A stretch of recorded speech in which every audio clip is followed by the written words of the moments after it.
You might have heard that there's some new tax legislation before Parliament. What is it, and do you need to care?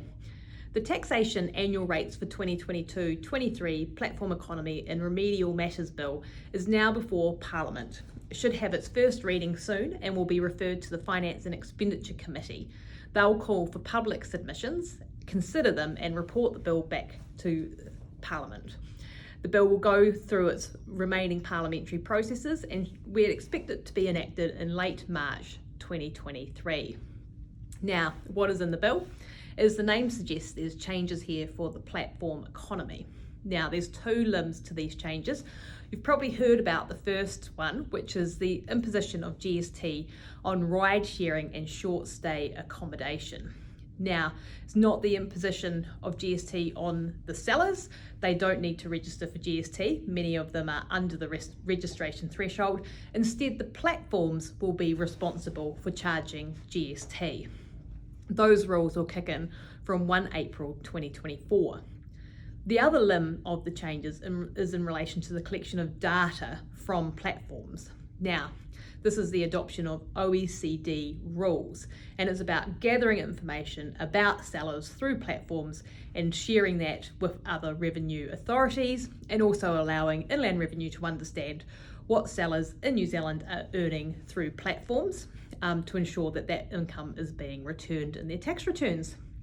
Now, a platform is essentially any sort of online website or mobile app or similar where you have sellers selling through it. Okay, so it's an intermediary of some sort.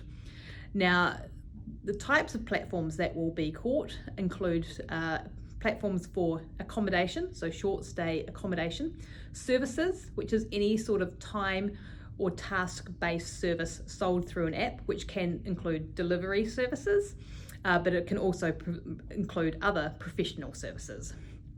Also, the vehicle rental is caught, and also the sale of goods. So it is a potentially quite wide-ranging set of rules that could capture quite a few businesses potentially. The devil's in the detail, so if you think that you've got a platform, then do look at these rules and see if you're going to be impacted. Those information gathering requirements will kick in from 1 January 2024, and it is important to take them seriously if you're caught, because there are a significant number of penalties that will apply for non-compliance. So that's the headline item in the bill. What else is in there? Well, there's a bunch of positive changes to basically fix up some rough edges in the tax rules. Key things to be aware of: GST apportionment rules. These are dreadful to deal with.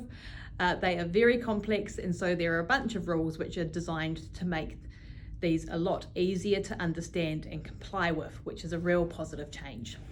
For any employers who are bringing employees into New Zealand, there's also some positive changes for compliance costs associated with PAYE, FBT, employer contributions, employer superannuation contribution tax, and non-resident contractors tax. There's also some information gathering requirements there, which employers should be aware of if they're bringing in non-resident contractors.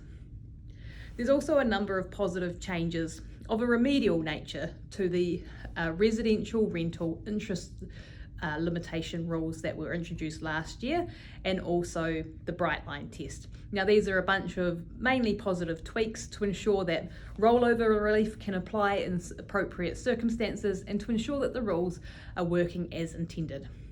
There's a number of other remedial rules also designed to make sure that the trust disclosure rules are appropriately targeted, that the prov tax rules are working well. There are a large number of changes in this bill, so I've only touched on a few.